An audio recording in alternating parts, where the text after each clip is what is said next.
Сәлеметсіздер ме балалар? Бүгін 55-ші сабақты өтетін боламыз.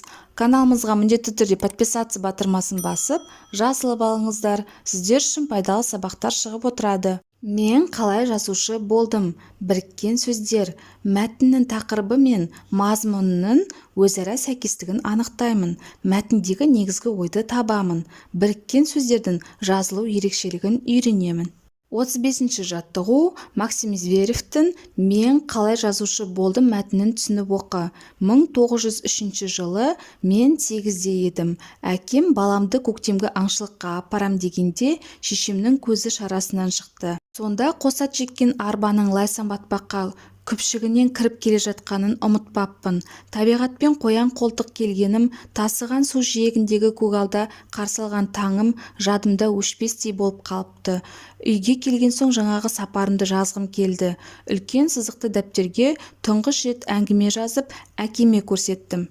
Менің емле қателерімді көргенде әкем жағасын ұстап, қызыл қарындашпен түзете бастады. Арада бірнеше жыл өтті. Жазды күні тал түсте иісі аңқыған пішен маясының төбесіне шықтым. Тұс-тұстан құстар сайрайды. Өз көзіммен көргенімді жазсам қайтеді деген құштарлық ерікке қоймады. Бір өшіріп, бір жаздым. Қате қаптап жүр екен. Қателерімді түзеп, жазғанымды әдемілеп көшірдім. Содан кейін әкеме көрсеттім. Ол кісі оқып шықты да көзілдірігінің үстінен маған таңдана қарады. Мен ғалым, зоолог болсам да, жазсам-ау деген құмарлығым бәсеңдеген жоқ. Бүгін міне, балалар, менің табиғат жайында жазған 120 кітабым бар. Менің кішкентай оқырмандарым, оқудан, үйренуден жалықпаңдар. Мәтіндегі негізгі ой мен тақырыпты не туралы екенін анықта. Мәтіннің соңғы бөлігіне ат қой. Қойған аты негізгі ойдың қысқаша атауы екенін дәлелде. Мәтіннен біріккен сөзі бар сөйлемді тауып жаз. Мәтіндегі негізгі ой Максимнің бала күнгі жазушы болу арманы туралы. Қазіргі таңда сол арманы орындалып, балаларға арналған бірнеше кітаптың авторы екендігі айтылған. Мәтіннің соңғы бөліміне орындалған арман деген ат қоюға болады.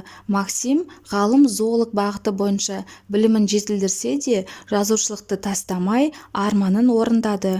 Қазіргі таңда табиғат туралы 120 кітабы жарық көрген. Мәтіндегі біріккен сөзі бар сөйлемдер. Жазды күні тал түсте иісі аңқыған пішен маясының төбесіне шықтым.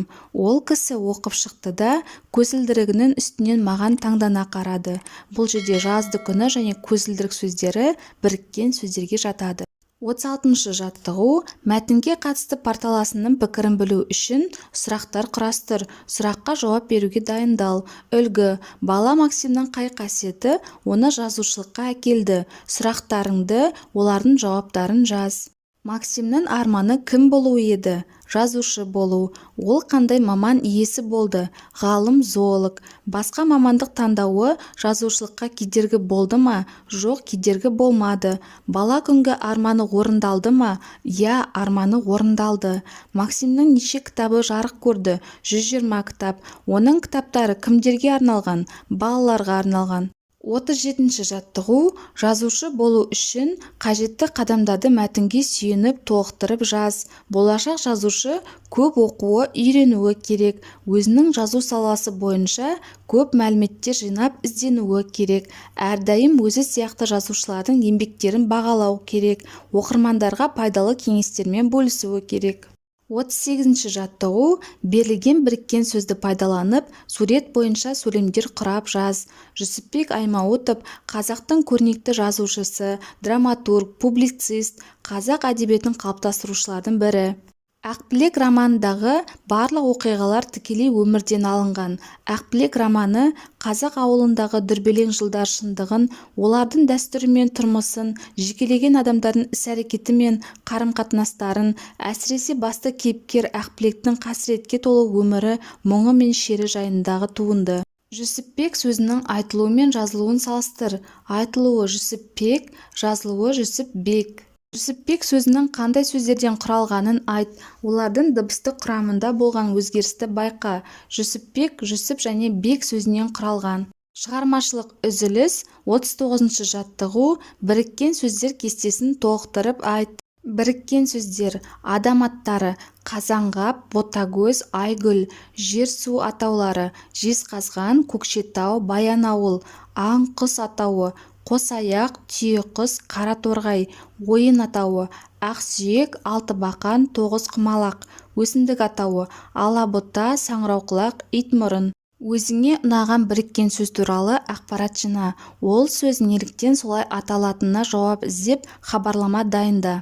Алабұта бір жылдық шөптекті өсімдік, биіктігі 20-80 см.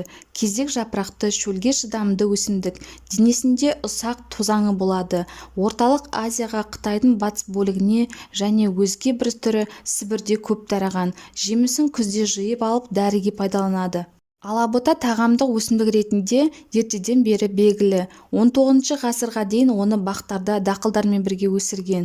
Ежелгі грек дәрігері Гален алабұта өзге тағамдардай-ақ тойымдылық беретінін айтқан. Содан кейін алабұтада көп мөлшерде протеин бар екені анықталды. Алабұтаның иісі, дәмі жоқ. Бұл оны басқа өнімдермен қосып дайындауға таптырмас құрамдас бөлік екенін көрсетеді. Осымен сабағымыз аяқталды. Сабақ пайдалы болған болса, лайк басып, достарыңызбен бөлісуді ұмытпаңыздар.